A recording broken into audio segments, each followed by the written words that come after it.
सरदार पटेल जी, राष्ट्रपिता महात्मा गांधी, जवाहरलाल नेहरू, जिन्ना एक ही संस्था में पढ़ करके बैरिस्टर बनकर के आए थे, एक ही जगह पर पढ़ाई लिखाई की उन्होंने, वो बैरिस्टर बने, उन्होंने आजादी दिलाई। उन्हें किसी भी तरीके से अगर किसी का भी संघर्ष करना पड़ा होगा तो वो पीछे नहीं हटे। एक विचारधारा जिस पे पाबंदी लगाई, अगर किसी ने पाबंदी लगाई थी तो लौह पुरुष सरदार पटेल जी ने उस विचारधारा पे पाबंदी लगाने का काम किया था। लेकिन कल उनका वह विभाजनकारी मानसिकता एक बार फिर से सामने आ गई, जब उन्होंने सरदार पटेल को जिन्ना के समकक्ष रख करके देश तोड़ जिन्ना को महिमामंडित करने का प्रयास किया है। मुझे लगता है भारत की जनता इस विभाजनकारी मानसिकता को कभी स्वीकार नहीं करेगी और उत्तर प्रदेश की जनता को हरगिज स्वीकार नहीं करेगी। ये तालिबानी मानसिकता है जो हमेशा तोड़ने में विश्वास करता है।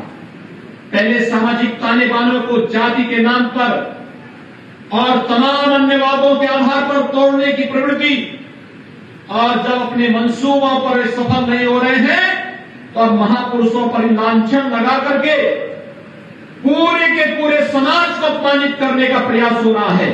इस दुष्प्रवृत्ति को कतई स्वीकार नहीं किया जा सकता है और पूरे समाज को और पूरे प्रदेश को इसकी निंदा करनी चाहिए। समाजवादी पार्टी के राष्ट्रीय अध्यक्ष को अपने इस कृत्य के लिए प्रदेश की जनता से माफी मांगनी चाहिए, देश की जनता से माफी मांगनी चाहिए कि भारत की अखंडता के शिल्पी सरदार वल्लभ भाई पटेल का यह अपमान देश कभी स्वीकार नहीं कर सकता। उनका यह वक्तव्य इसलिए आया है क्योंकि विभाजन की उनकी प्रवृत्ति हमेशा रही है। वे चाहते ही नहीं थे किसी गरीब को मकान मिले, किसी गरीब को शौचालय मिले, किसी गरीब को रसोई गैस का कनेक्शन मिले, किसी गरीब को बिजली का कनेक्शन मिले, किसी गरीब को 5 लाख रुपए की सहायता स्वास्थ्य के लिए बीमा कवर मिले। और भाइयों बहनों, आपने देखा होगा कोरोना कालखंड के दौरान ये सभी नेता कोरोना के दौरान सपा हो, कांग्रेस हो, बसपा हो, ये सभी लोग कोरोना के दौरान होम आइसोलेशन में थे, घर से बाहर नहीं निकले थे। गरीब जनता के पास जाने की बात तो दूर, अपने स्वयं के पदाधिकारियों के घर में भी नहीं गए। और जब उनके नेता स्वयं होम आइसोलेशन में थे तो उनके पदाधिकारी और उनके कार्यकर्ता भी होम आइसोलेशन में पड़े हुए थे।